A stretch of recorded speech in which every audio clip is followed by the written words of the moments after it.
Assembly సమావేశాల్లో Congress MLA Sridhar Babu BRS మంత్రి వేముల ప్రశాంత్ రెడ్డి మధ్య మాటల యుద్ధం నెలకొంది. ఇసుక మాఫియా కారణంగా స్థానికంగా రోడ్డు దెబ్బతిన్నాయని దీనికి ప్రత్యేక నిధులు కేటాయించాలని శ్రీధర్ బాబు డిమాండ్ చేశారు. అయితే శ్రీధర్ బాబు మాటకు మంత్రి కౌంటర్ ఇచ్చారు. కాంగ్రెస్ హయాంలో జరిగిన అవినీతితో పోల్చుకోవడం కష్టమేనని ఎద్దేవా చేశారు. సంబంధించి ఇప్పుడే గౌరవ మంత్రి గారు కేటీ రామారావు గారు చెప్పారు అధ్యక్ష, ఇసుక అది చాలా జరుగుతూ ఉంది. మా ప్రాంతం అంతా కూడా ఇసుక రవాణా జరిగే ప్రాంతం.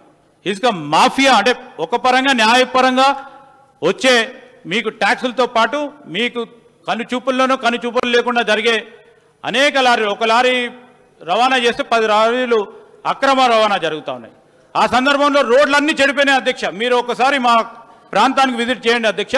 మొత్తం మా ప్రాంత సంబంధించి ఇసుక రవాణా వల్ల, ఇసుక మాఫియా వల్ల మొత్తం రోడ్లన్నీ కూడా పూర్తి స్థాయిలో చెడిపోయినాయి. దయచేసి నేను మంత్రి గారిని కోరుతా ఉన్నాను, ప్రత్యేక నిధులు ఇచ్చి మాకు డిఎంఎఫ్టి నిధులు కూడా మా ప్రాంతానికి ఇవ్వకుండా ఇతర ప్రాంతాలకు ఇచ్చే కార్యక్రమం. ఇసుక లారీలు నడుస్తున్నాయి, రోడ్లు చెడిపోయినాయి. ఆర్ఎండ్బి మంత్రి గారు వినాలి అని అన్నట్టు నేను వింటున్నా సార్. రోడ్లు చెడిపోతే దాన్ని చేపించే ప్రయత్నం చేస్తాం సార్, అది సమస్య పరిష్కారం. మళ్ళీ మాఫియా తిరగడం, మళ్ళీ మాఫియా ఎడికెళ్ళి వచ్చేసారు. మాఫియాకు రోడ్డుకి ఏం సంబంధం సార్? వాళ్ళు ఉన్నప్పుడు మాఫియా సార్. అప్పుడు ఇసుక మీద అప్పుడు ఉన్న 140 కోట్లు సార్. మొత్తం సంవత్సరం 40 కోట్లు, 10 ఏళ్ళలో 40 కోట్లు సార్. అప్పుడు మాఫియా. ఇప్పుడు ఎంత సార్ మా ఆదాయం? 800 కోట్లు వస్తున్నది.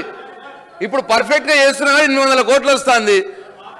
దాన్ని ఎందుకు సార్ పొలిటికల్? ప్రతిదానికి సమస్య పరిష్కారం కావాలంటే రోడ్డు చెడిపోయింది, రోడ్ వేయండి, ఇసుక లారీలు తిరుగుతున్నాయి, అది పద్ధతి. అది మీకు సంబంధించి ఇప్పుడే గౌరవ మంత్రి గారు కేటీ రామారావు గారు చెప్పారు అధ్యక్ష, ఇసుక అది చాలా